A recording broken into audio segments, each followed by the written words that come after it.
The Hail Varsity Radio Saturday morning show. Strap yourselves in. Here are your hosts, Chris Schmidt. Y'all don't even know he was a virgin until he's 28, and now, roll tide. And Mark Kraynak. Time has come for someone to put his foot down. And that foot is me. Welcome to it. Weekend editions here. It's Hail Varsity, powered by Cornhead Lager. Chris Schmidt.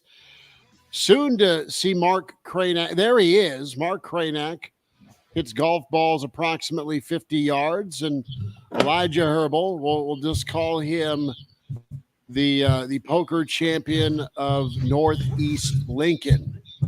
Hope everyone's doing right? All right. Oh no, that's not right at all.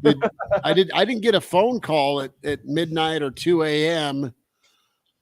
Needing any financial help. You didn't call for a marker. No, it's because I got cleaned out well before midnight or 2 in the morning. I did not make it that long in the game. Gotcha. Yeah, no, it's well, it's not worth talking about. Not the best performance from you, boy.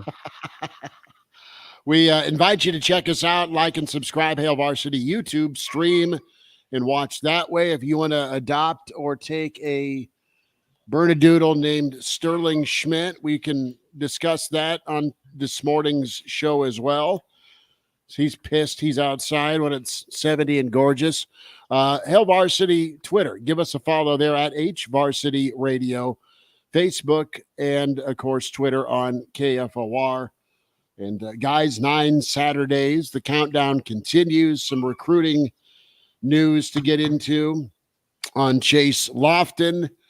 Another in-state that may get away, but it's not for lack of Nebraska's effort. You've got something very rare in college football, and that is a home and home being signed by two brand names. Yeah, Loftin, the tight end for Millard South.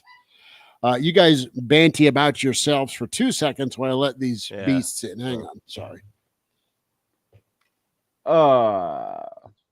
Yeah. All right. So we got a new dog here? Is that what's going on? Because, I've missed quite a few shows. Have you not heard the recently Sterling saga? No, not at all. And I'm also realizing I'm on a ridiculous delay, I believe. Yeah. No, I'm also getting that feel as well. So no, I didn't. So new. You're getting that feel because it's real. You know what I might do? I'm going to restart my machine. I purchased this. I purchased this new computer. I think 2004, and so I'm going to just go ahead and reboot it, and I'll be back. All right. I miss you. Kraynak is gonna rejuice, reboot. Let's get to the StreamYard shout-outs. We always love saying what's up, our starting five, and then some. The other Dave is in first. The other Dave, wow, was it at 7:12 this morning? Weston, good to have you. He's fishing Maple Creek. He's giving up the secret fishing hole for everybody in the stream. Well, he's not giving us a location in Lee, Nebraska, but Weston, are you going with crappie? Are you doing some walleye? You bluegilling it? Are you catfishing it? Let us know. Dear friend NASCAR Eric is in from Nashville Speedway, Super Speedway. That is awesome. NASCAR Eric, have a good day today. Nick, good to have you. Good to say what's up, man. And the ETA, we were ready. We were all ready. We're just having some technical difficulties, I believe is the word we're going with. And some pre-show planning conversations, those type of things. We did. Well. Yeah, we got huddled up rather early. Walter from Philly is in. I plead the fifth is what he says. Anthony, good to have you. Walter is wondering what the chances of them being on time today. 0.0, Mr. Blutarski. Scott is in. Scott, good to have you. Jocko is in, and he is talking about some potential news today for Chase Loftin. We'll see if that happens today, tomorrow, or into the weekend. You've got some crystal balls that are out with some of the national recruiting analysts, local and national. But Chase, a hell of a good ball player from Millard South at tight end. Crazy Spider Adventure is in. Eat Beef Eat Beef, good to have you. Tiger Shark Diver says, what's up? Mr. Barrett says, what's up from North Carolina? Robert is in. Rule of the day. Kevin down in Texas says, top of the morning. Rick, good to have you, Rick. And Brenton as well. Tim, good to have you. James checks in and says, computers from 2004, and the delay was from 2004. So Kraynak is resetting, probably giving it a strong talking to and hoping things go well. Shout out to my cousin Nate Blank. He is on the golf course right now, or soon to be, with the folks to think about here for 2024. I don't care where you go politically, as long as you're a happy American. But this is what Nate is trying to convince me of. Seinfeld Costanza 2024. Pretty good. Elijah, so you don't want to get into poker night last night. Let's get into some football. Trevor says, what's up? Good to have you as well. So a lot going on. The countdown continues. Gray Worm 79. How are you, Gray Worm? Nice to check in. 8 more Saturdays after today. The Iron Horse, Gary Sharp, will be with us here in about 35 minutes. We'll check in with Counter Reed's Brandon Vogel.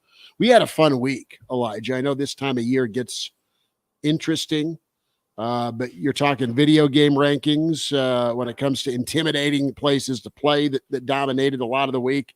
You get into recruiting that is still very real this time of year, as the dead period is might be upon us. I don't have that calendar in front of me, but it's I think it went into effect after last Sunday with that official final official weekend visit, montage for Nebraska, where they kind of built up for 3 weeks. And I don't know. I mean, Nebraska fans are a little frustrated with the lack of closing on some of the big name dudes, but Nebraska's in contention for some of these big name guys, and their record, their on field versus their off field, and they're not a bad program. I'm not saying that at all. I'm just saying you're going into year 2. So for Nebraska to be in contention with a lot to be said and decided for this 2024 season, good for Nebraska. Could sway some minds, some commits, some players here with a successful start to 2024. He is back and ready to go. It's Mark Kraynak. Again, hits the golf ball about 50 yards. Are you mocking me? No, not at all. I'm mocking the you debate. Should be. No, I'm mocking the debate. That was actually one of the topics that they talked about that I'm sure you're aware of by now. More than aware of. You being especially a morning news guy. I mean, it's no. We talked a lot about our golf game yesterday, in honor, and all of the Husker blowouts, for the good and the bad, that reminded you of the debate. What Husker game did the debate remind you of? And the winner, at least I think you think so, Elijah, or correct me if I'm wrong, but we settled in on 2009 Nebraska Iowa State, where the 7-9 upset. That's the week after 8 the turnovers? Pirate came in. Yeah, it was something to behold, including still it's because it was traumatic. Still my all-time favorite turnover that I've ever seen, that you're just you'll never see again. Yeah. I barely even, all I had to do was say, I didn't even have to prompt you, and you automatically knew exactly what I was talking about. And for people that didn't see it, because we got young, we got young fans around here, young listeners. We got young Elijah here. He may not have recalled that particular play. Oh, I remember. That's the first time Elijah heard the F word, probably. It might have been. I was 10 years old. From 70,000. It is Niles Paul, home free, just streaking down the field for an easy touchdown. Who was there? Anybody within 10 yards of him? I mean, he was just chilling. He could have ran backwards. There's no one near him from what I remember. I don't know. And this might be a fish. I've seen that happen one time in Memorial Stadium. And then the ball just comes out. It just comes out of nowhere. It was a certain score. And then Iowa State gets it, and they somehow win. That was the most bizarre game I think I've ever seen. And we've seen some. We see this is a very bizarre football school lately. All right, like it really is. But my goodness, that was really something else. Where does the Jeff Sims dropped snap in Boulder rank in your all-time favorite turnovers? Which one? By favorite, I mean like in a sadistic way. Yeah, that's what. Jeez, those are up there. But at the same time, didn't he do it like 3 times? And so it was sort of like, that's just what he does. Whereas Niles running home free for a touchdown and then the ball just falling out was a special kind of hell. Like that is just like, what? Like how does JJ Flanagan received an option pitch in '88. Nebraska beat Colorado as they were kind of on the rise. 7-0. JJ Flanagan sounds like an 80s B movie female character's name. No, JJ Flanagan was one of the backs with Bieniemy at Colorado and Darian Hagan. Okay. And the Buffs were playing for the national championship a year later in '89. Yeah. Right. That Colorado rise. Then they won it in '90 or split it in '90. And Flanagan got this pitch, was home free along the sideline, and then fumbled it. Fumbled it going in a 7-0 ball game. And that's all Nebraska got that day.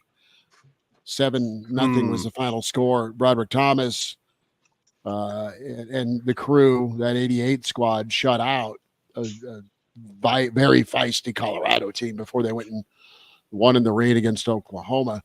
But weird happenings is what we've kind of delved into. Brandon Vogel with us from counterread.com. Some would call it masochism, I think, on a Saturday morning. Yeah, we're talking about our favorite turnovers, like from a sadistic point of view. And I brought up the Niles Paul 2009 Iowa State. Memorable turnovers. What is that? Like just streaking free. Yeah. Vogues, you're doing some awesome stuff with counterread.com when it comes to Husker football coverage. The project you're a part of too with the Common Fan podcast. Want to shout those guys out as well. You're doing the Reckoning series. They're doing the Reckoning series, Mr. Burkle and company. That's been a lot of fun to check out. But anything come to your mind? Kevin, I was down there for this one with cousin Dino. Buckhalter fumbling in Austin, and there was 2 goal line situations that kept Nebraska from playing for and maybe winning another title because they were one smirch on the record for Nebraska in '99. I thought they were the best team in college football. Morning, dude. How are we doing? I feel like I also remember doing well. Not to cut you off here. I think I also remember a Jacquez Yant couldn't corral the handoff. Minnesota tripped over the 3-yard line on his way in to score and ended up losing a fumble. I feel like I remember that standing out as well as being a weird one.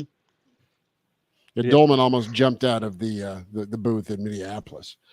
Bugs, what do you know, man? Your favorite? Yeah, what's your favorite? What's your favorite turnover ever? Favorite turnover ever? Oof. Well, you mentioned the Reckoning podcast series that I'm proud to be part of. Pelini episode comes out next week, so the Pelini era is pretty fresh in my mind. Not a turnover, but Rex Burkhead's drop against Texas, just because it was so unusual. Because it was Rex Burkhead. That was I don't even remember that. Massive. I think I repressed that memory. What's the situation there? This memory. Wasn't it Vogues? Wheel route, wide open. Right by the pylon, and all you had to do is make the grab and touchdown Nebraska, and tough one in a kind of a turning point game, I think, for that tenure in 2010, or at least a turning point for that 2010 season. The red out around the world game. The red out around the world game. Huh. Yep. A lot of eggs in that basket that were placed there right away in December of the year previous. And couldn't quite get it done. Top 5 Nebraska against I think unranked Texas at the time. So that was tough. You guys are mentioning the 2009 game. I would encourage you, go look at the drive chart for that game. Like it's a thing of horrific beauty. I did that when you guys were talking about it. I was like, I just want to see it. 13 drives, 8 of them ended in a turnover. That's a good one, Adam. LaKeven Smith's fumble against Texas Tech early in the Bo Pelini tenure. Which I think somebody earlier said Titus Adams fumble, but I think they meant LaKeven Smith. That was against Tech. Right? Yeah, it was against Tech in 05. Yeah, Texas Tech. They're driving. They're inside the red zone. Defensive tackle pick. LaKeven Smith. Remember, he was an athlete. Remember that? Like he was an athletic tackle. Like he could move. Didn't he play and win a Super Bowl with New England? Probably. Everybody else did. So I'm sure he got a cup of coffee there too. But he had like moves. He finally got the ball. He's like running back time, right? And then he's making some moves, and then he fumbles it right back. And I believe they hit a touchdown. 2-3 plays later, something like that. The old Pirate. It was no good. Vogues, I want to get your thoughts here on the recruiting front. Nebraska is still working hard for their 2025 class. And so much in-state talent for Nebraska to keep mining. They have not taken that in-state for granted. Christian Jones is still out there. But Chase Loftin, Millard South, is just loaded. They're super talented. And you have some predictions from Blowstein. He's the insider with Florida State and the 24/7 sports branch of Florida State. Also, Steve Wiltfong, national analyst, is projected to Florida State. I thought A&M might be the out-of-state team to beat because of the Ellsworth connection. I know Nebraska's in the running as well, but it sounds like things, and we don't have any confirmation. It's just with some of the national folks that are really, really plugged in, and some of the local folks as well, might be a Florida State. And when you saw him post almost a month ago in the Garnet and Gold, and then the all-white uni, his trip down to Tallahassee, that he did say this may be the bar to reach if other schools are trying. What DEF-CON could this go? if Nebraska loses an in-state an in-state tight end. Didn't go that way a year ago, which was good for the Big Red. Yeah, didn't go that way a year ago. So maybe that dulls it a little bit. It's always going to be, I think, at best, it's going to be DEF-CON 2 when you lose an in-state player who has other power offers. Like it just is, and I think I get it. Like in today's recruiting, like it's so common to see a Florida State, a Texas A&M, Michigan, etc. Like it's not the way it used to be. And if you're a player of that caliber, maybe 25 years ago, you flew under the radar a little bit just being in Nebraska. That's not the case anymore. So you're not going to win every recruiting battle. In some ways, we're here at the end of June. And I remember talking with you guys at the start of the month. You're talking about like, how many commits does Nebraska need to get? Because this is the sweet spot for recruiting for them. And I think they're going to end up pretty close to the number. I thought, 4 or 5. Like last year, they got 12. It wasn't going to be that high this year. Really, it's more of a kind of 8-week stretch, like the last 2 in May to the first 2 in July. And I think they're going to come out of it okay. You miss on the best player in the state. It's gonna sting, but we'll see what happens. Like a lot changes in a college football season. And another interesting thing I think about this spot in particular for Nebraska is like last year was good. There's a lot of optimism about Nebraska going into 2024, but it was still 5-7. Like we talk about the schedule, we talk about the opportunity for a fast start. Like Nebraska might have an opportunity. Like it might be a little more appealing.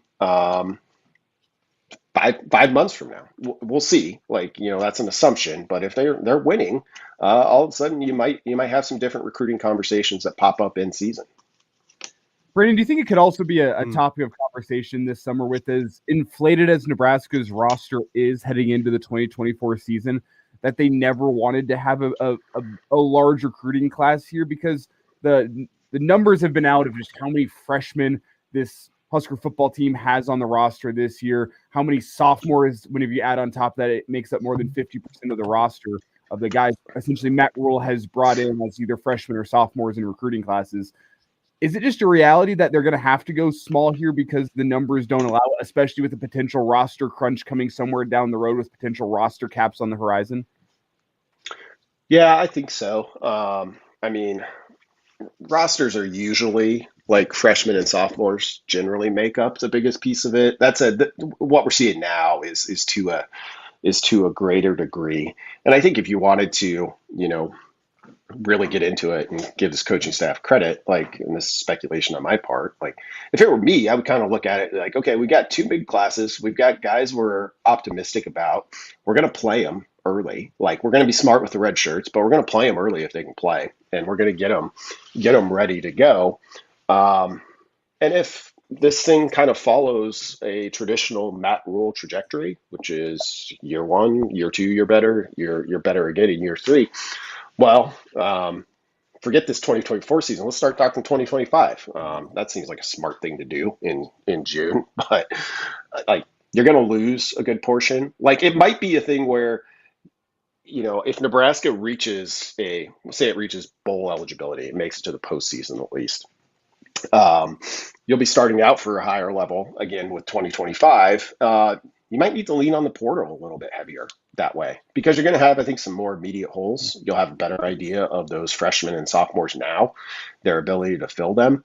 But you might have some specific needs. And it might be the kind of thing where Nebraska was pretty good. They need to make a couple of key additions that are ready to go right now. So going back to Chase Loftin and how he figures into this, the Millard South tight end that's, people are now predicting is not going to commit to Nebraska. I don't know. I feel a little more desensitized to these sorts of things now compared to, say, 5 years ago.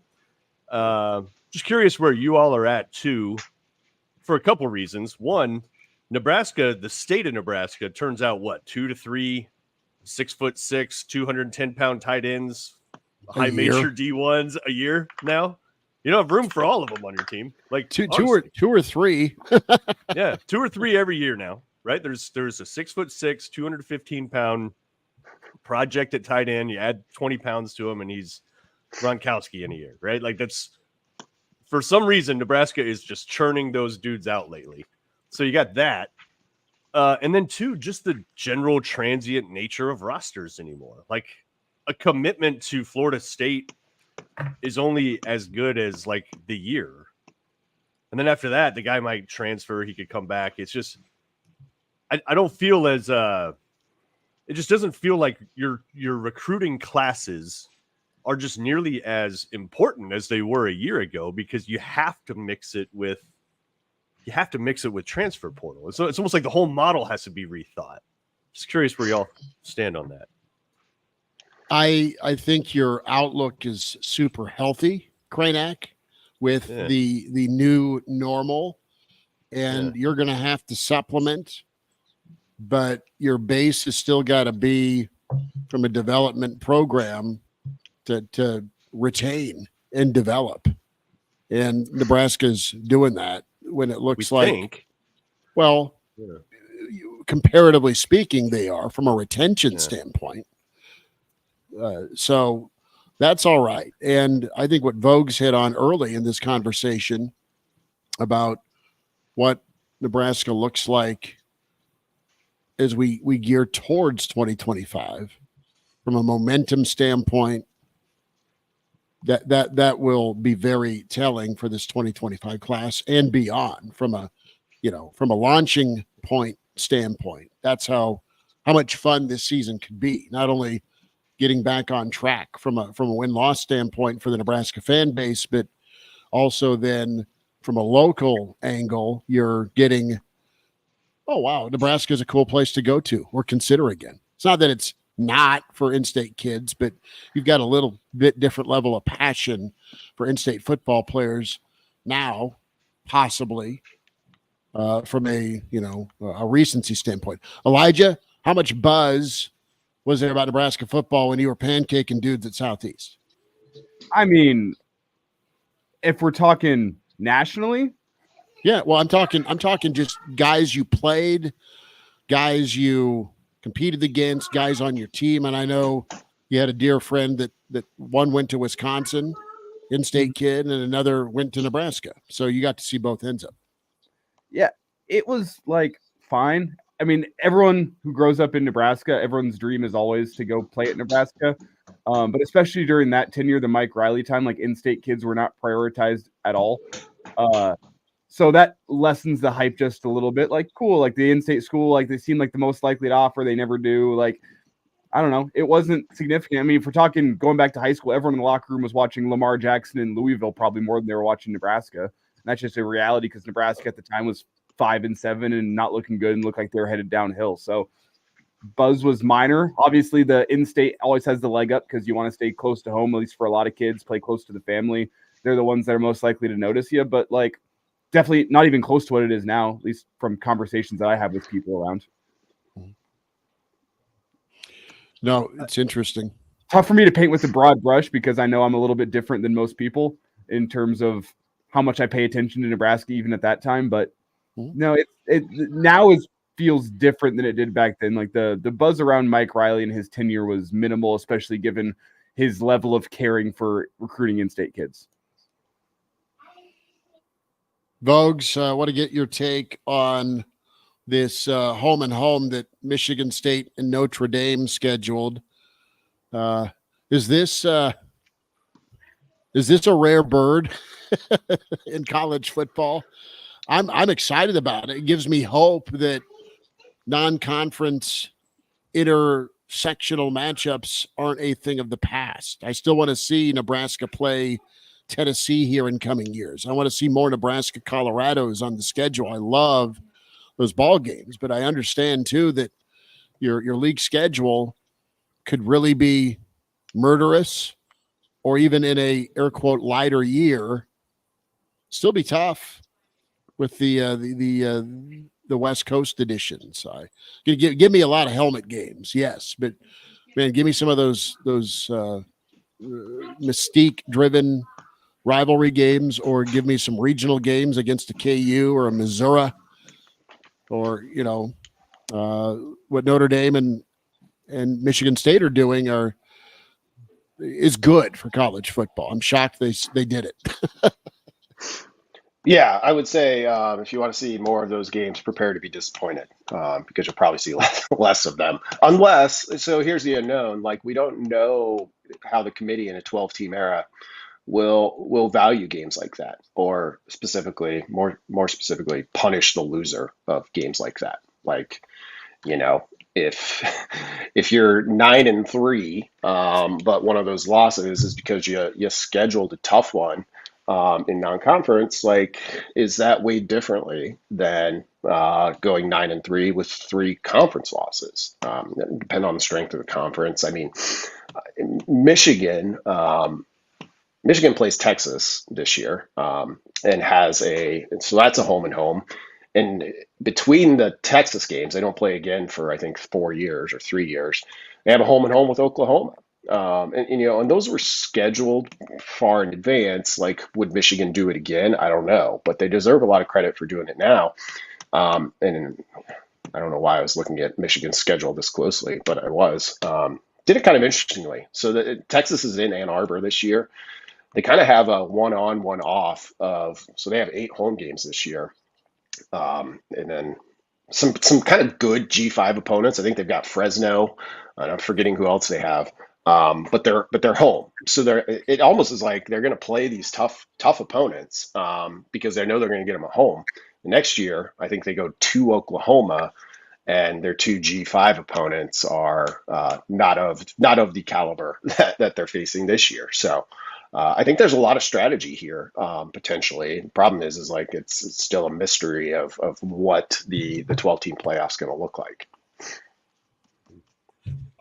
I think the reality too is if you're Notre Dame and you're still dating the ACC, and Florida State's good. Florida State's probably a playoff team. We'll see where Clemson's at in this. They're in that top 15 fringe. They're not what they were 5-6 years ago, but that's kind of it. And don't know Notre Dame's schedule off the top of my head here for future dates, but you're not likely going to get Florida State and Clemson in the same season. Or what's Miami going to be? What's Carolina going to be? So for Notre Dame, what's USC going to be year to year? or do. I mean, if you, yeah. I pray that USC Notre Dame doesn't go away. But you know what's the incentive for USC? And so Notre Dame needs some. Never thought I'd say this, but could use some help with their schedule, just based on with the league they're living in, or if that league even exists here in 5 years. Yeah, the incentive for USC to keep playing Notre Dame is tradition, and as we've seen, tradition always wins out in college football. There's just things that are sacred that you cannot change about this game. Speaking of Notre Dame, this is tangent, but did they just not have any leverage? Because why would they agree to basically not? I mean, we know it's their whole independence thing. They can't get a bye I mean, you look at Notre Dame going into this year, one of the top probably 4, 5, 6 playoff contenders.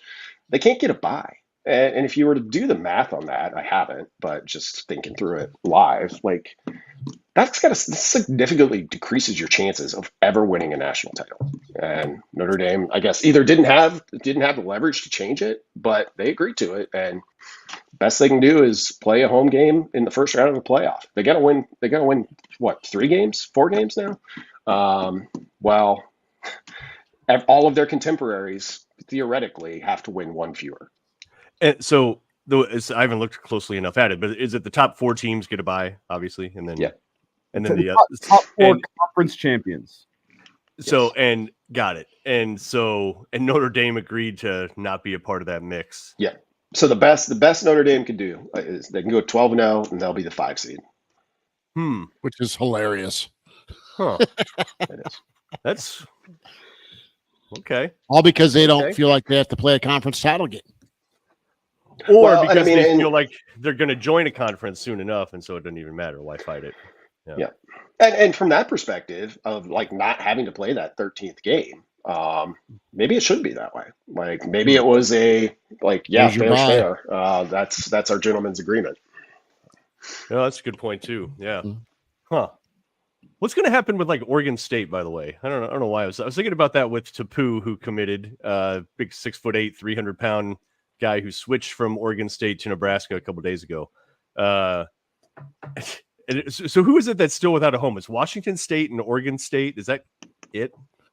Are they pretty much dating the Mountain West now?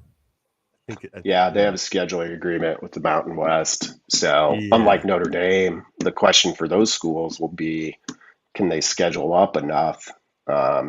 Because Oregon State was really good a year ago. Trent Bray is, they lost a lot of talent with Jonathan Smith moving to East Lansing. But Trent Bray is a really good football coach, and it's a program that could have a good record. Are they going to have the resume? Because they would be in the same spot as Notre Dame, I'm guessing. You can't be a conference champion, so the best you can be is 5th in the college football playoff rankings, and you'd go that way. So they got to get in the top 12 teams. Well, one of the things Oregon, they get Oregon though, at least. And one of the things that I think about in the 12-team playoff era is the way it was, I guess, kind of laid out and sold is that with this expansion, you're not going to have the teams such as, you look at Liberty last year or Georgia, I guess, but you look at the smaller teams, the teams that didn't always have a fighting chance. I think you have to go back 10 years for that TCU team that didn't make it in and finished 5th. I think that was 2014. You have to go back to that. Couldn't you make the argument that in the 12-team playoff era, it doesn't matter where you're coming from? If you take care of business with the teams on your schedule, you should be making it in. And we know from the 14 playoff, it didn't always work out that way. But in a 12-team playoff era, do you think that changes at all? That if you do have an Oregon State or a Washington State, that if you take care of business, the teams on your schedule, you go 12-0 or 11-1, you should be making it in. Do you think that that's going to hold true? Because that's kind of the way it was sold whenever they first expanded. Mm-hmm. I think it'll be more true than it was in a 14 playoff, but I still think the thing you worry about if you're a fan of Oregon State, Washington State, or even Notre Dame is just like how much air do the SEC and the Big Ten take up in the room?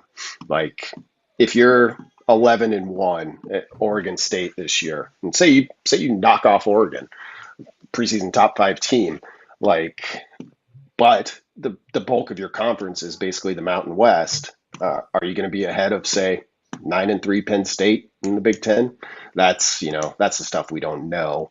And thankfully, it didn't happen. I mean, the Big Ten and the SEC tried to legislate basically guaranteed spots for themselves. And we'll probably get there eventually. But as just a fan of, because I want what's kind of on offer here in theory, Elijah, is, I want, if you go 11-1, you should be in. I mean, if it were up to me, I'd just put every conference champion in. I would do the NCAA tournament, but nobody wants that besides myself. Brandon Vogel with us from Counterread, counterread.com. Vogues, what's your takeaway here?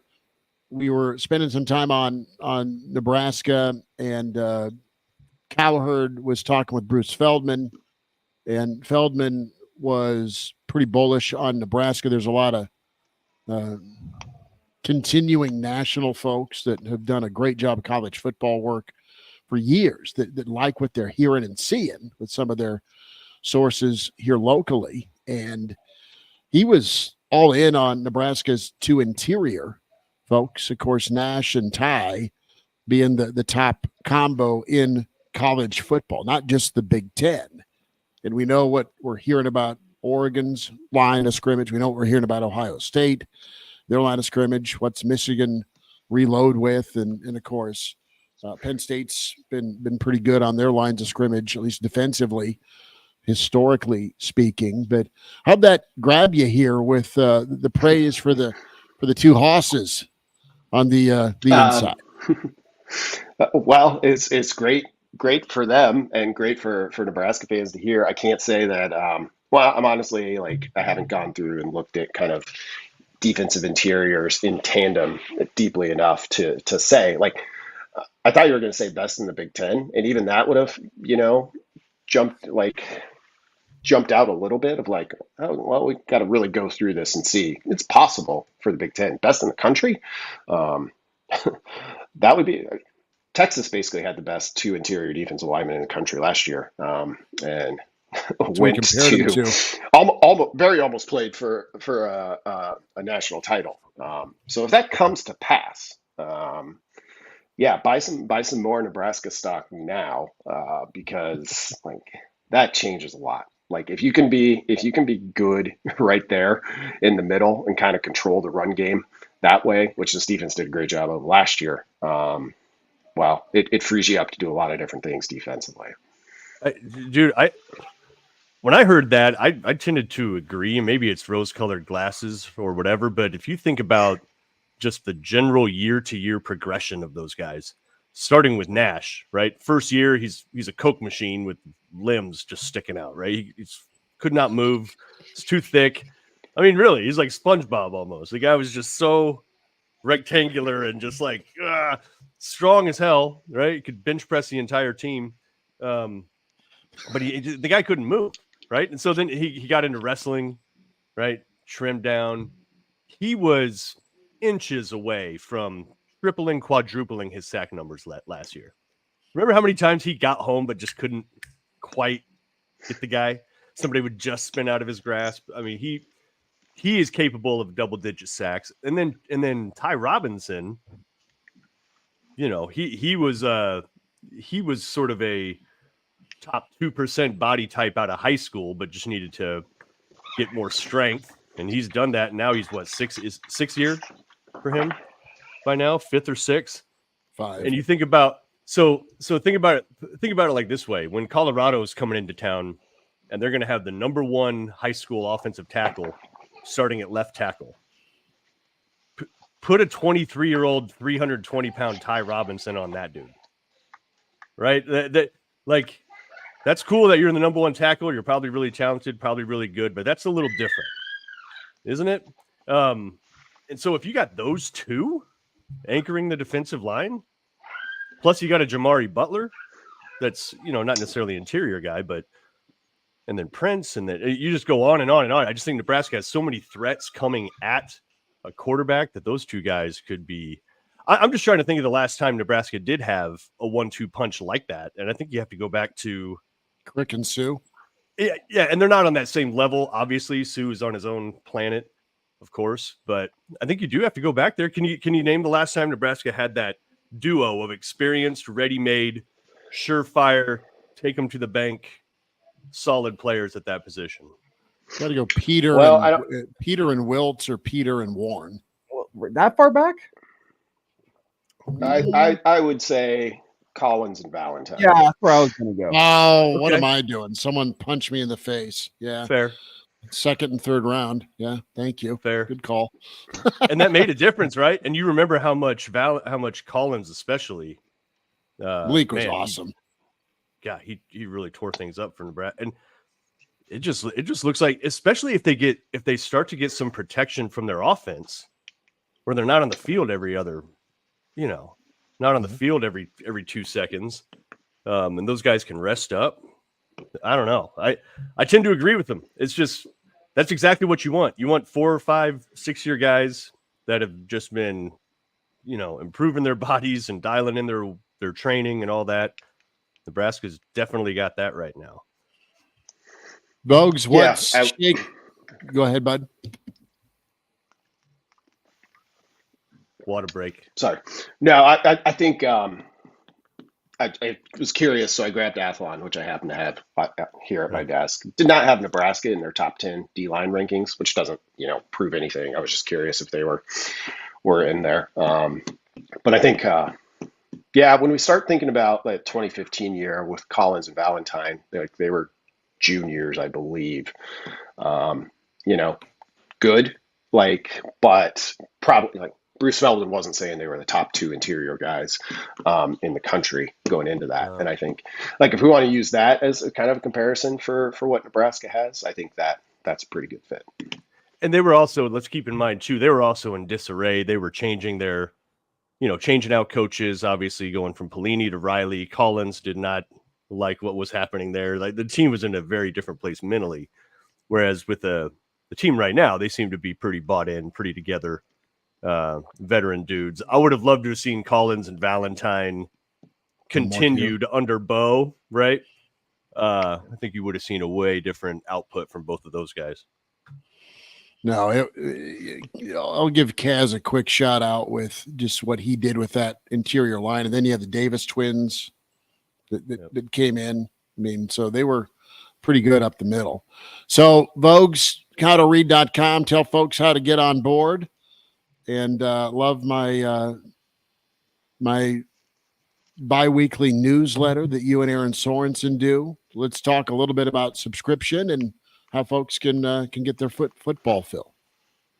Yeah, you can head over to ConnellReed.com and check that out. As you mentioned, that's 2 newsletters a week for subscribers. We do a couple of extra free things usually a week. 2. So you can sign up as a free subscriber. That gets you a 7-day trial to everything that we've published to this point, which is quite a lot of stuff since August. And you can stay a free subscriber. That lets you know when new stuff's out.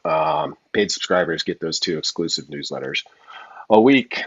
So it's been fun. We're still churning away through the off season. I kind of like the off season, if I'm being honest, in terms of it allows me to follow things. For next week, I'm see if I can get it together. I've wanted to do this for many years, but I'm trying to come up with a college football stock market game. So stay.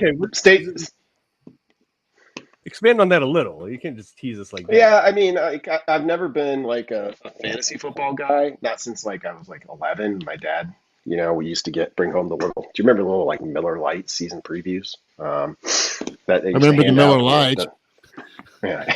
Anyway, it doesn't matter. Now, this stock market game, we settle on a preseason power rating, FPI, SP plus, whatever you want. Set a budget. You can buy teams at whatever their rating is.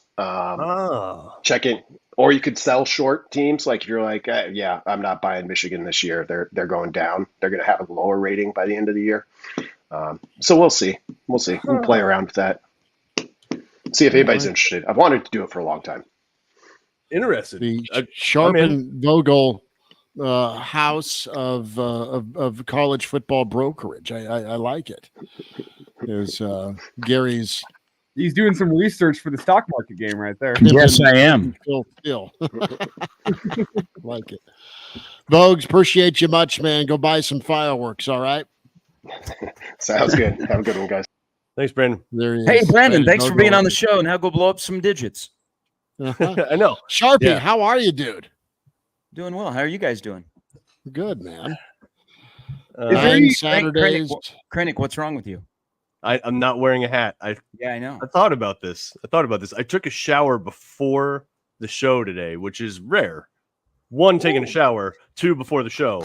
It's just, like to get a nice little thick film of duck butter before, I jump in there again. This isn't going to be a moment where somebody is going to walk behind you that should not to go out that door? It has nothing to do with anything like that whatsoever. All right. I did get a new hat, though. I went to the Oakland Coliseum last weekend. Yes. And went in Rome. Yeah, absolutely. Absolutely. I'll tell you what, Oakland is fantastic. It is exactly as bad and as great as you would think. It is. So while I was there, have y'all heard about this? It's national news.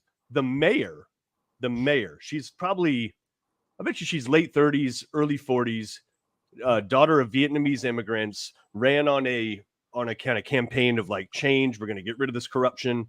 She was city council forever.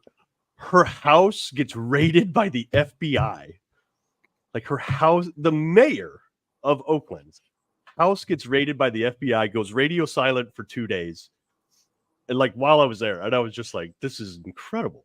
This is totally incredible. And then she comes out with some fiery speech about how she's not going to get held down and she's got questions about why this is happening. I'm like, Oakland, you are beautiful. Like, what was happening? She raided for?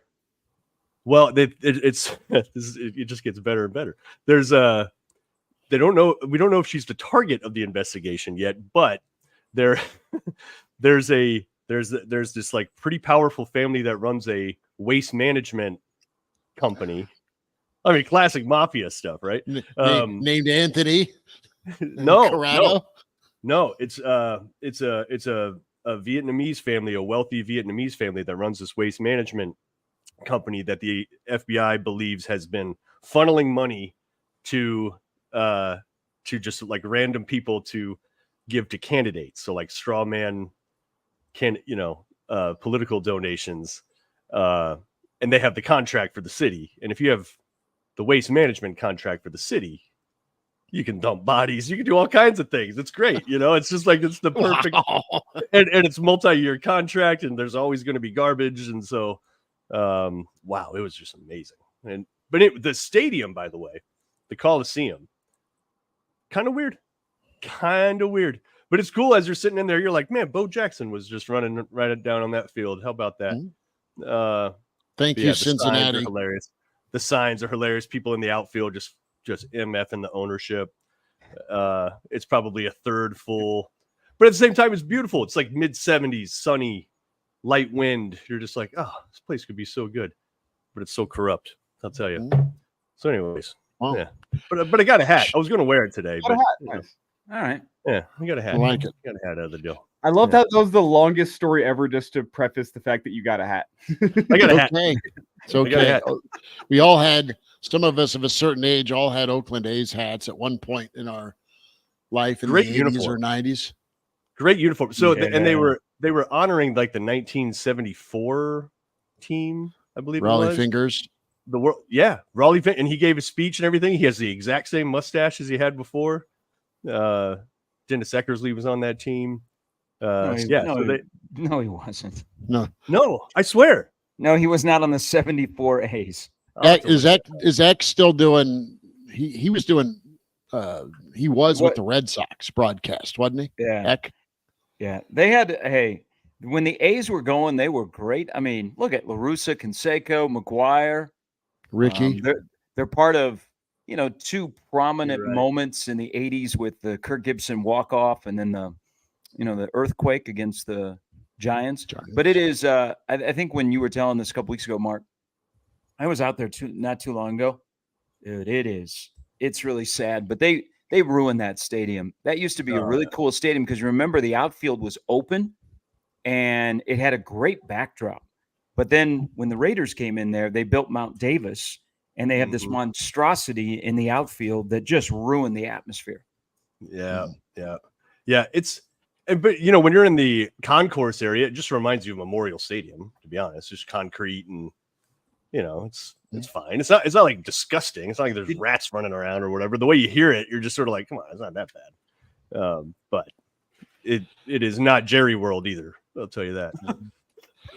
Sharpie, want to get your take on some recruiting here as some of the crystal balls are pointing towards Chase Loftin to Florida State and Wait a minute. Why are we not panicked? You guys don't seem to be panicked. We talked about that because we're all panic is happening in the stream, but are you panicked? I mean, you're okay. So a lot of Millard South ball. I am. It's okay to question recruiting where it's at right now, but there's got to be follow-up questions because I'm wondering, there's what are the numbers going to be in this class? Because and not knowing how many people you can have on your roster, Nebraska's got 80 walk-on or scholarship, true freshmen or redshirt freshmen. Colorado has 77 bodies on their roster.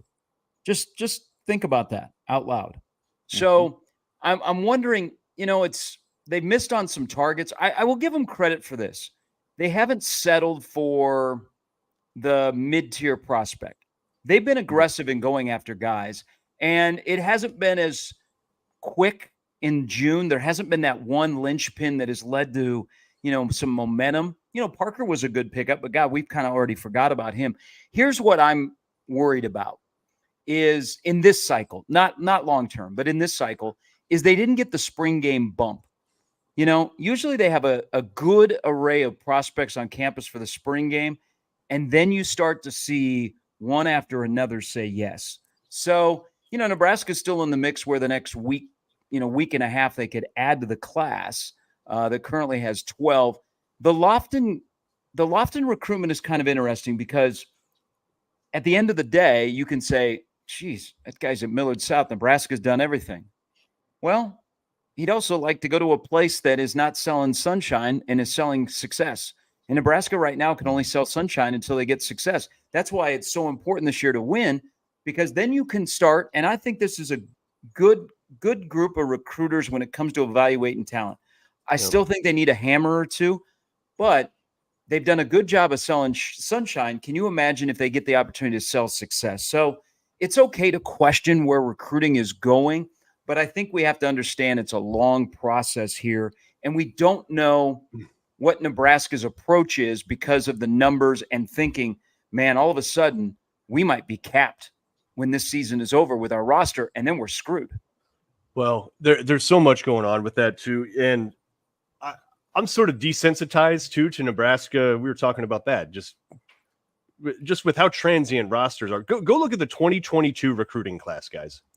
Mm-hmm. And it's like a graveyard of names that are no longer on the roster. It's just like, okay, great. You had a recruiting class, and that was as good as it was going to get, was that day when you signed them all, because now 70% of them are gone. It's sure part of that's a coaching transition or whatever, but then with transfer portal and everything else. And then Gary, another thing, what is the average sort of high major Division I tight ends that the state of Nebraska is kicking out every year now anyways?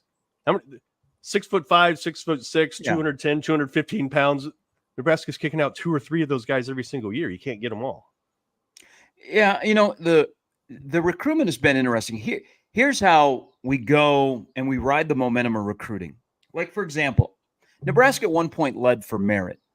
And then, the trophies, the success at Alabama kicked in, and, the momentum. Nebraska needs that momentum. So here's the weird thing in recruiting. So Chase Loftin doesn't stay in state and goes elsewhere. But what if Christian Jones commits down the road? We're like, oh, okay, we're fine. That's just kind of back and forth. But you're right. This is a state that produces tight ends. But look at Nebraska's tight end room right now. They're pretty deep. And if you're looking at, man, I want to get on, I want to play right away, maybe the path at Nebraska is not as good as Florida State or Texas A&M. But, they've done I'll give Nebraska credit. And I want to point something out. The class that Nebraska signed late with Rhule, we haven't seen many of those classes where they have guys that are contributors early. The 23 class, the 24 class is going to be the same. So I just want to preface that when you start to look at the 25 class. But really, over Bo to Riley to Scott to now Matt Rhule, Nebraska's done in one position. They've done a really good job of recruiting tight ends. The problem has been, how do you utilize those tight ends? So right, we know that this staff can evaluate tight ends. It's just, not everybody in state is the same. May have wanted to go elsewhere. Who knows? But I know this. Nebraska did everything possible to set it up where we want you. Now it's your decision. And, and he had a very choppy official visit because he wasn't here the full time. A great gentleman named Yano Jones passed away. And he was someone that worked with, Chase Loftin and other players. Yeah, Yano passed away a couple of weeks ago, Mark. It's really, really sad. I didn't realize that. Wow. But for people that know Yano in the Omaha community, man, he has impacted so many young people. And Chase also had a 7-on-7. So it was kind of a little choppy. I'll wait and see. And also, guys, remember, the one thing Nebraska does is they do a good job of allowing the bounce back. So let's say you don't choose us. We don't burn that bridge. We wish you well. And you know what? If things don't work out there, we already have a relationship if that's something you would like to explore. For example, I'll throw a positive spin on the Dawson Merritt. Isn't it easier to go to Alabama and transfer back to Nebraska than to go to Nebraska and transfer to Alabama? Yeah, fair point. Keep the door open and keep the food in the oven. Keep it warm if you want to move on. Sharpie, I want to get your educated guess / thought, and this has been with some of the fans. They're questioning the NIL part of this conversation with recruiting. And I'm interested to hear what you think about Nebraska being. I think Nebraska is probably really competitive. I think they're in a good peer group, but there are some folks that just have their own money printing machine, and that is an A&M, that's an Oregon, that's a Ohio State, right? So what's your thought on Nebraska's ability to be competitive from an NIL standpoint? Do you think they're fine? It can always be better. And from a pool of candidates, does Nebraska have a lot of sugar daddies, or is it just mainly a couple? Man, it's limited. I've been saying this for a while. Nebraska is kind of limited because of the size of the state, and we don't have any, we don't have the oil people. Like, I remember going down to Stillwater for baseball.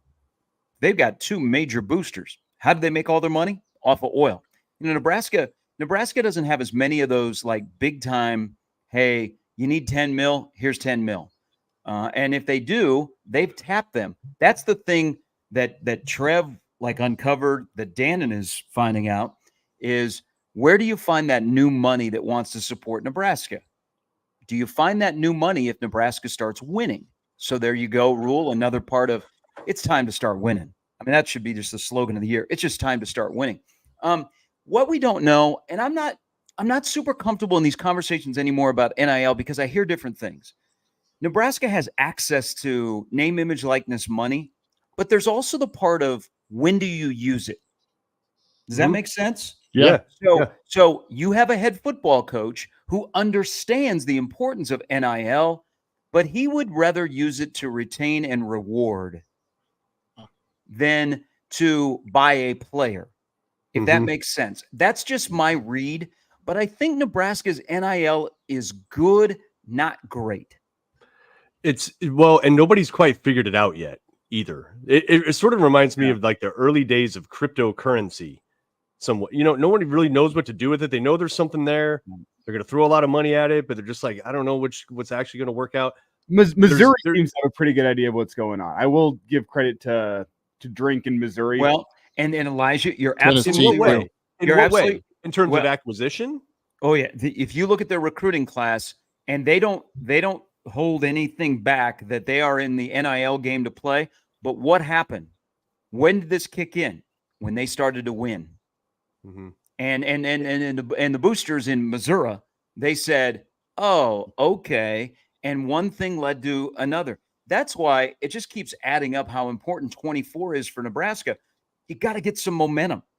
You got to stop selling sunshine and start selling success to a recruit or a Mark Kraynak who's got a lot of money that'll say, hey, Mark, we're looking at this offensive lineman and we got some competition here and he likes us, but the only way we're going to get him is we got to get him some money. And Mark says, $100,000. There you go. Would you like me to drop it off in a McDonald's bag, or would you like me to wire it to you? Hey, listen, if I can be a title sponsor of one of the players, how awesome would that be, right? Kraynak, are you gonna do big bills or ones? No, listen, I'm talking, but check this out. I'm talking like, and starting at quarterback for Nebraska, Dylan Raiola, brought to you by Mark Kraynak. See him online at markkraynak.com, right? Like, sell title sponsorships. You can start of selling the players themselves. The back of the jersey says Kraynak instead of Raiola. Yeah, brought to you by, it's just like a picture of one of us, just like, just smiling. And Gary laughed. He didn't like that idea. And pretty soon, Kraynak will have his own statue.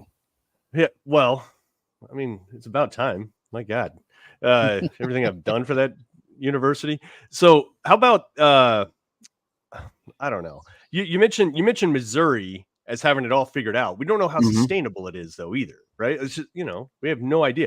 A&M had it all figured out with Jimbo Fisher, right? The #1 recruiting class. They were incredible. How long that lasts, right? No one stuck around. So we don't know if there's any staying power there. If they have any kind of controversy, or if the $400,000 wide receiver isn't getting playing time, and then he starts chirping, and then it's nobody really knows how this thing's going to settle yet. For Missouri right now, really manageable schedule, and they beat Ohio State last year, and then the floodgates opened in the bowl game, and they've got a great in-state recruiting base. There's not many Missouri kids that are leaving that state. They're really thinking hard about going to Columbia. That's never really been the case. Hey, you look at their schedule for 2024. There's a reason why. I mean, they're talented. They built a nice roster in a short amount of time, but their schedule is really, really conducive to putting yourself in a position to be in the playoff. Mm-hmm. Yeah. Okay. Hey, a couple player acquisitions recently that probably don't have a ton to do with NIL money that could really impact Nebraska's 2024 season, but a new kicker from Iowa Western is coming over, and you saw Alvano. He was hit and miss last year, quite literally. And then the quarterback from Northwestern, the NAIA Player of the Year, transfers in, which, we had all said, best case scenario for Dylan Raiola is that there is some sort of veteran experience presence. But God, how are you going to get that guy to transfer in when, Raiola's the presumed starter? Well, if you're NAIA, you're still taking that shot. Gary, what's your take on those two guys and what kind of impact they could have on the field this coming season? Well, I will tell you, I'm glad you brought up the kicker. I forget his name too, by the way. John Holt. So John Holt, Hohl. They are still all in on Alvano, and he is their guy. And I have faith in Alvano. Yeah. I think they've, whether it be Buschini or Alvano, they have recruited themselves into options. if things don't work out, to create competition and make everybody better. And I'm glad you brought up John Hull, because he was going to be the starting place kicker at Iowa Western. And then Division I programs started to get word of him, and his stock started to rise. And I think this is a good pickup for Nebraska. Will he kick this upcoming season? We don't know. That's on him. That's on Alvano. But they've got themselves into options. The one thing I appreciate about Rhule is that he has constructed rosters where he has played himself into options where he has competition. And I think he learned his lesson at certain position groups last year where they had injuries and they just weren't deep enough. Wide receiver, quarterback, those kind of things. So he's always looking to add to his roster, and I appreciate that. I mean, he knows that they've got to find, they're not doom and gloom at cornerback opposite Tommy Hill, but they've got to find a guy. And so that's why they've been churning, even with the injury to Bly Hill. Okay, who's out there? Who can we add just to that room? Do we need to move a guy? And so they get a guy last night from USC. So I appreciate that about Rhule, is that he doesn't stop. They don't say, okay, our roster is done. 365, 24/7, they're looking to add to the roster. And then at quarterback, they've played themselves into options. We don't know if these guys will ever play, but they're on the roster, and you hope that they make the position group room better. And if they get that opportunity, they're going to be ready to play. It's like Mekhi Nelson. He's a late addition as well to the 24 roster. I don't know that he'll play this upcoming year. He could redshirt, but he's going to be in a room that, let's say you have a room that has guys that have gone down with injury. You have him. He's another body in that room that, in a developmental program, hopefully you can get him headed in the right direction. Gary, and I think you're intimating adds a key philosophical difference from Coach Rhule compared to like a Coach Frost or some others in the past. I mean, the infamous line of, you think he's better than what we got, right? With Burrow coming in, potentially competing against Martinez. If that's Rhule, it's instead of asking that question, it's like, let's find out. Right? Yeah. Like he just brings them in. He's not worried about Martinez's feelings or anything like that. Yeah, He's let's find out. You're right, Mark. There's no downside to these additions. It's not like they're and they also they do a good job of vetting guys. So they aren't going to bring in a guy in late and all of a sudden he just turns upside down, turns the position group room upside down. Yeah, well, and listen, James in the stream says if we play a quarterback from NAIA, then the Huskers are in serious trouble. And we're talking about Jalen Gramstad. He was the 2023 Player of the Year in the NAIA, wanted to be a Husker out of high school, never got recruited, decides to transfer in. And he's got 2 years to play, I believe. I'm not saying this guy needs to start. I'm saying if Raiola goes down, right, you need a stabilizer at that position. And if nothing else, it feels like that kid could be that, right?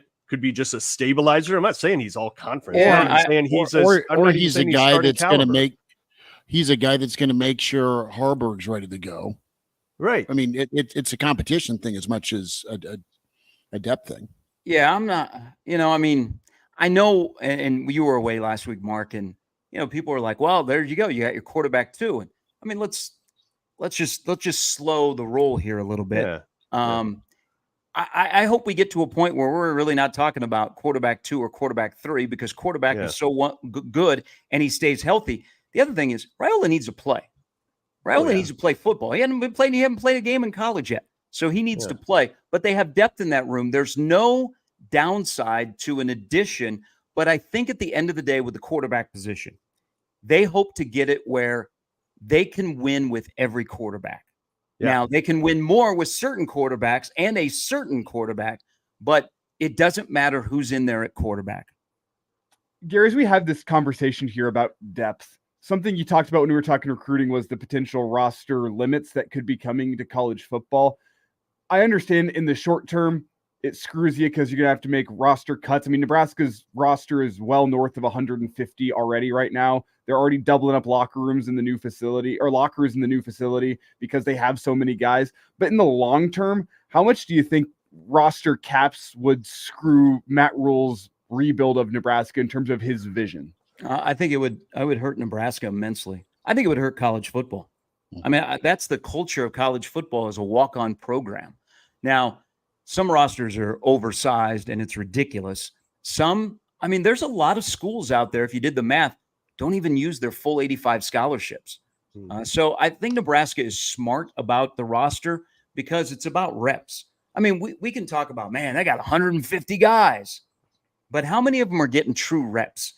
If you look at roster limitations, and I don't want to ever see the walk-on program go away because I think that would greatly impact just the fabric of college football. If you maybe make it 120 or 110, so you would have, 25 extra guys? Imagine the scout team competition. Imagine, because you'd have more scholarship guys that were on the scout team. You would also have, would we have more two-way guys? What would happen to specialists? Would we give them scholarships? I mean, there's a lot of questions out there, but I think if they capped, if they said we have 85, a place like Nebraska is in trouble. But if they say 120, then you're like, you know what? We kind of are in that range right now. We're good. That's why. That's why I think Nebraska right now is trying to figure everything out with a roster, and it has slowly come down from where it was a little bit bloated in the last 10 years. But what you can't have if you're college football is the expectation. You can model things as much as you want, like the NFL, because it prints money. I get it. But there's a different level. Yeah. And you got kids coming in at 18, not 22 years old, that need to be on the roster and get work. You can't just expect to snap your fingers and say, all right, we're going to set a roster limit and then have them be worth a damn that early in their life, their football life at that level. So there needs to be the ability to have that 120, in my opinion. I mean, you need, or if you can fund it, fund it. Do what you need to do to make sure your team's ready to go. And Nebraska's doing that with their development program. Hey, let me ask you guys this, because also it's, I mean, what do we do such a poor job with the offseason of college football that 9 weeks from now, we do a great job when we actually get to play the games. So while we're talking about limiting rosters, we're talking about growing staffs, where more analysts can be on field for instruction. Yep. What helps you win more?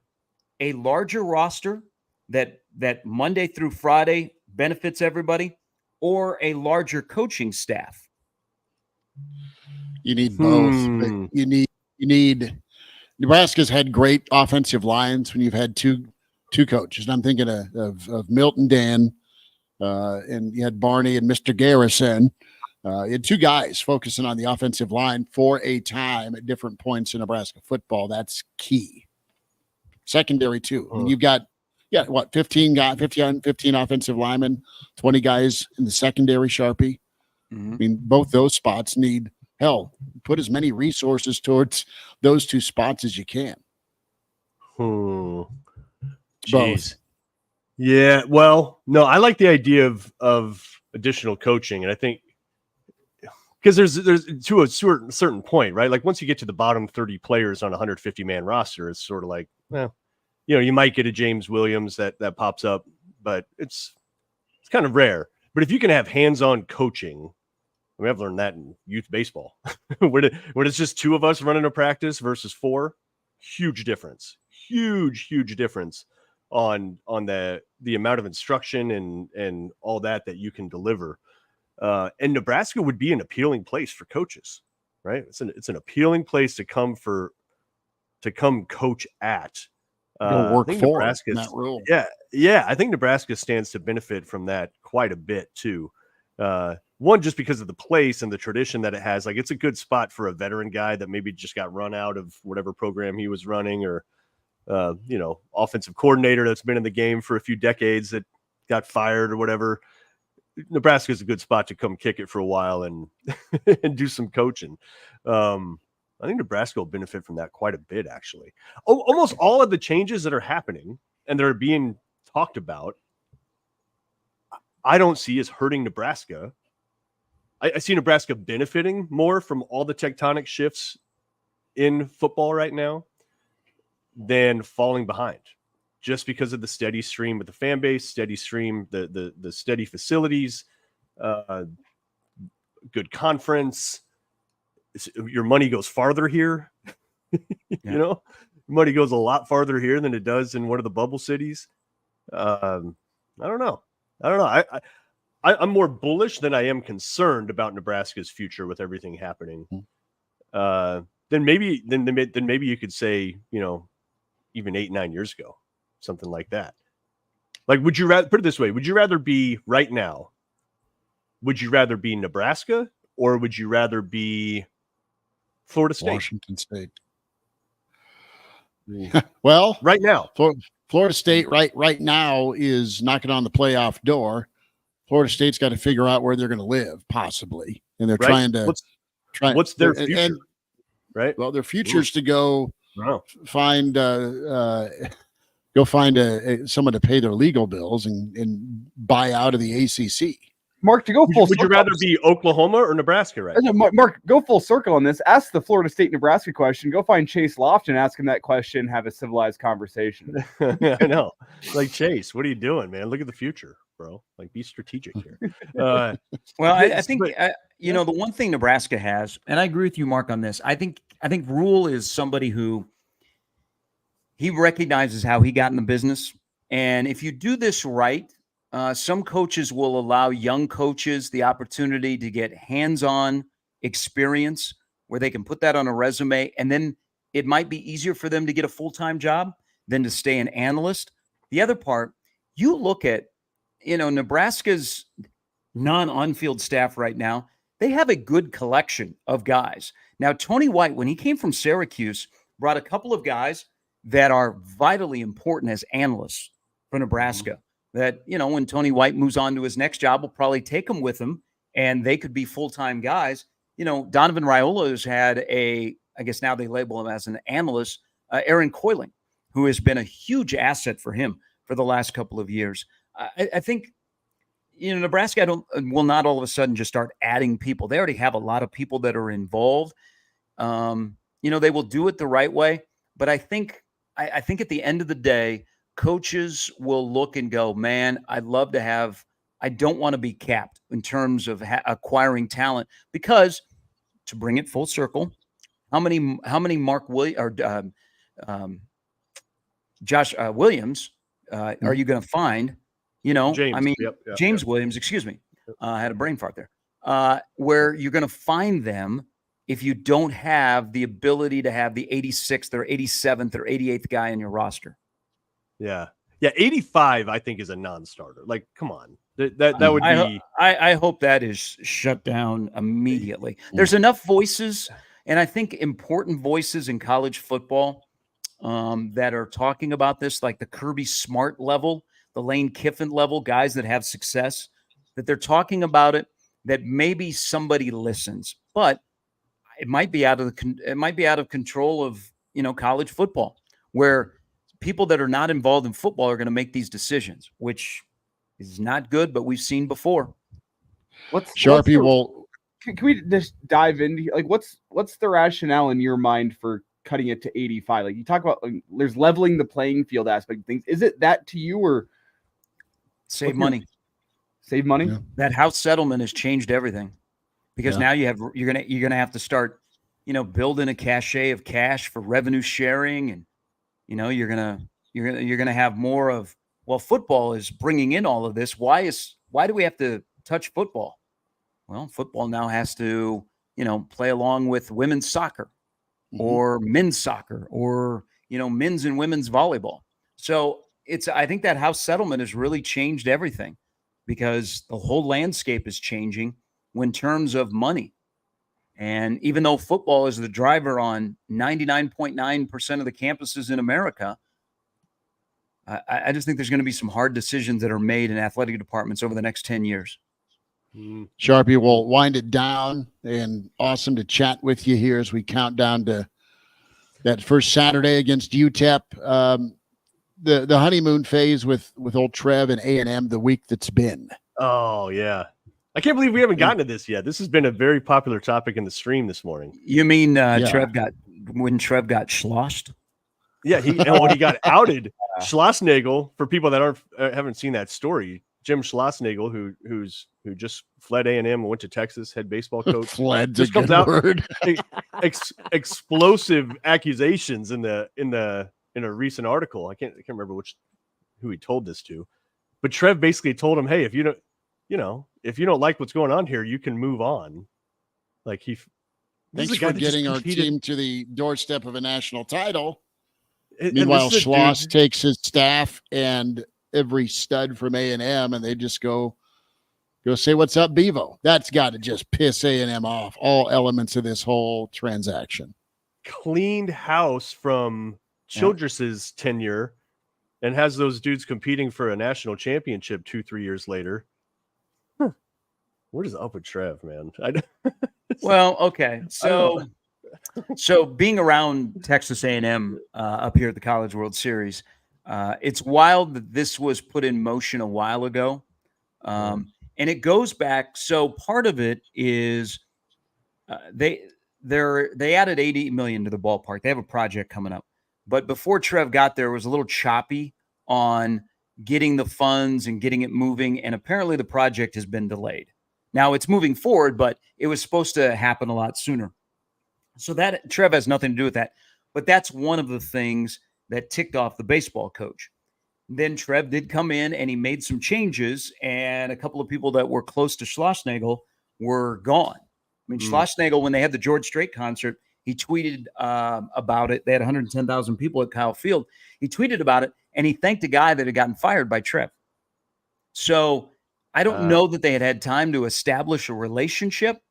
And then a guy that you have a relationship with is the AD at Texas. And also keep this in mind. This was told to me by somebody that is around Texas A&M baseball every day. There's the bottom line of Jim Schlossnagle got divorced. His wife got custody of the kids. They stayed in Fort Worth. He could have stayed in Fort Worth. He left to go to Texas A&M. He has no life in College Station, like no social life. His kids aren't real interested in coming down to College Station. So a single guy, is in Austin better than Bryan College Station? You know, and now the story is coming out that, you know, he told Trev that this is what he was thinking. And Trev said, you know what, go do it. I don't have a problem with that, because if a coach comes to me and he's already got one foot out the door, let him go.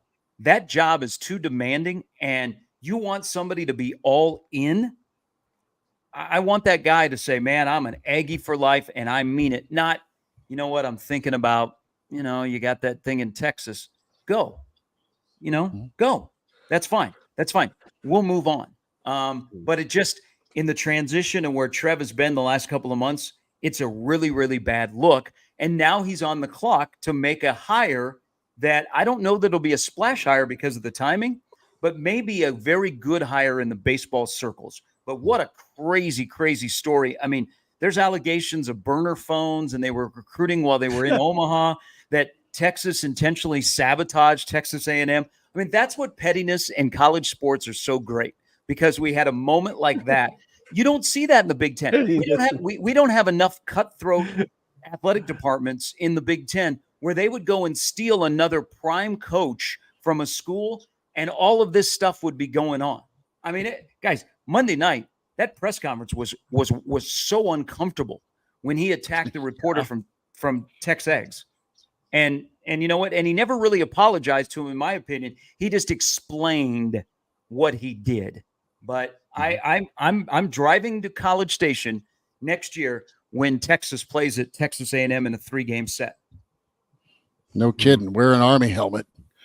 Hey, how about also this? So if you follow what the people that are inside are talking about, that Schlossnagle had agreed to the job before the end of the regular season, you know that they played Texas during the regional. He beat Texas. Can you imagine what was going through his head sitting in that dugout, looking at that roster across the field? My goodness. Who's coming with me? And he got a up close and personal view of what he was going to be inheriting. Well, he's cutthroat too. He received quite a few. He got a lot of criticism when he took over for Childress and wasn't honoring. I mean, that's kind of baseball anyways, right? Like the rosters are a little more cutthroat in general, just with the lack of scholarships that you have to offer. But he was especially just like, he gave people walking papers left and right on that roster. Nebraska even got a couple of guys out of that deal. But yeah, so he'll have Texas ready to roll. There's no question about that. He's a winner. I mean, I don't have a problem with him taking the job. Okay. Yeah, Texas. Yeah. Texas has money to allow you to dream. I just, there's a way to handle that kind of stuff. And especially on Monday night, you get asked a question like that. All you have to say is, you know what? I know you got to do a job. You got to ask the question, but we just lost in the championship game. And I'm thinking about my guys. I'll address that at a later time. Yep. You could just leave it like that and talk more about the kids. You could pull a Roy Williams where everybody knew Roy was leaving. And he handled it of, I want to talk about the kids. You remember that whole Bonnie Bernstein and Roy Williams interview? So it's wild, but boy, Trev is now in the spotlight. And the clock is ticking because the portal's about to close in college baseball. Jeez. Sharpie, have yourself a weekend, brother. We'll get things figured out. We'll huddle up and find that trip down to Missouri for some fireworks. And I'm sure you could go in your own neighborhood. Aren't the tents up? Dogs haven't been freaking out. We're fine right now. Well, when great? You got the cannabis tents. You got the cannabis tents right next to the firework tents. Perfect. It's just what can go wrong. And don't forget, we are at the end of the month, so those petition collectors are really aggressive. Oh yeah. That's funny. Are they already selling fireworks in Omaha? Yeah. You just can't. You can't shoot them off until July 2nd. See, in Lincoln, they do not adhere to selling them until July 3rd. Oh, okay. They have the tents up, but you can't actually put the products on the shelves and start selling it until the 3rd. Omaha greater than Crime Town. Yeah, no, it's our friend from the Black Hills, Brennan wants us to just go all day today. I just keep on going. I have to do that sometime. I have to be on a baseball. Elijah's got to go ump. I've got to go lose some golf balls. Kraynak, you got ball today? Yeah, we got batting practice here in 43 minutes. Yeah. Okay, so Kraynak's like, shut the hell up and let me get out. No, Sharpie, what are you doing today? You grilling? You doing anything fun? I'm not sure. It's it's a rare Saturday with nothing to do. Go get some momos at the inner rail. Get some momos. Are you down with the momos? I just passed the inner rail on my workout this morning. Yeah. All right. Yeah. What y'all know about momos? Guys, appreciate y'all. 9 Saturdays from now. There we go. Happy 4th, everybody. Yep, that's the Iron Horse. Gary Sharp, appreciate you. Kraynak, be good, brother. You as well. All right, fellas. Elijah, appreciate you. Yep. Subscribe and like Hail Varsity YouTube, Hail Varsity Radio, Twitter @HVarsity Radio. We'll talk to you next time. Thanks. Godspeed.